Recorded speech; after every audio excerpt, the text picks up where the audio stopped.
Aceh mampu berdiri kembali tanpa Indonesia.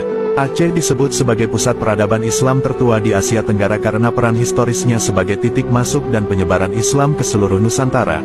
Aceh juga dikenal sebagai pusat intelektual, akademik, pendidikan, dan perdagangan Islam yang ramai dibicarakan di masa lalu, seperti namanya yang megah dengan julukan sebagai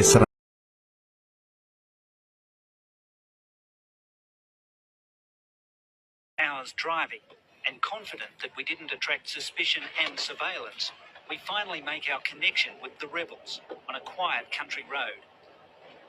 The man riding pillion is Ismail Shaputra, a Free Aceh leader who's top of the police. Keputai bahaya perkara tunggu tanya, tapi tunggu hanya berbuat kesalahan. Yang tapi ingat supaya kan beji kekurban politik tiba i. Beji dia pergi proposal dia leke pergi daya apa tiba i. Baik dia leke gaji apa tiba i. Baik kerja sama apa tiba i. Baik berafiliasi, baik terkontaminasi.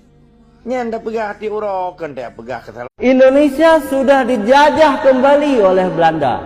Seluruh Indonesia sudah dijajah kembali oleh Belanda.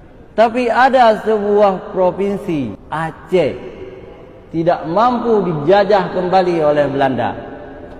Maka duta besar di PBB Palar bahwa Aceh adalah negara yang berdaulat sejak tahun 1205, yang tidak habis fikir kenapa ada pemerintah Indonesia di dalam negara Aceh. Ini merupakan suatu kejanggalan apa yang terjadi di tanah Serambi Mekah atau negara Aceh, padahal Aceh tidak ada hubungan historis dan hubungan ekonomi dengan Indonesia, dan secara batas teritorial Aceh tidak termasuk wilayah Aceh mampu berdiri kembali tanpa Indonesia. Aceh disebut sebagai pusat peradaban Islam tertua di Asia Tenggara karena peran historisnya sebagai titik masuk dan penyebaran Islam ke seluruh Nusantara. Aceh juga dikenal sebagai pusat intelektual, akademik, pendidikan, dan perdagangan Islam yang ramai dibicarakan di masa lalu, seperti namanya yang megah dengan julukan sebagai Dunia kembali bertanya-tanya, bagaimana mungkin sebuah negeri kecil, yang nyaris dilupakan, kini mampu berdiri tegak dengan penuh percaya diri?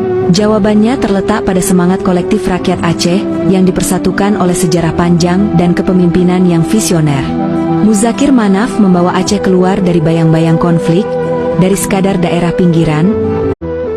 Aceh mampu berdiri kembali tanpa Indonesia. Aceh disebut sebagai pusat peradaban Islam tertua di Asia Tenggara karena peran historisnya sebagai titik masuk dan penyebaran Islam ke seluruh Nusantara. Aceh juga dikenal sebagai pusat intelektual, akademik, pendidikan, dan perdagangan Islam yang ramai dibicarakan di masa lalu, seperti namanya yang megah dengan julukan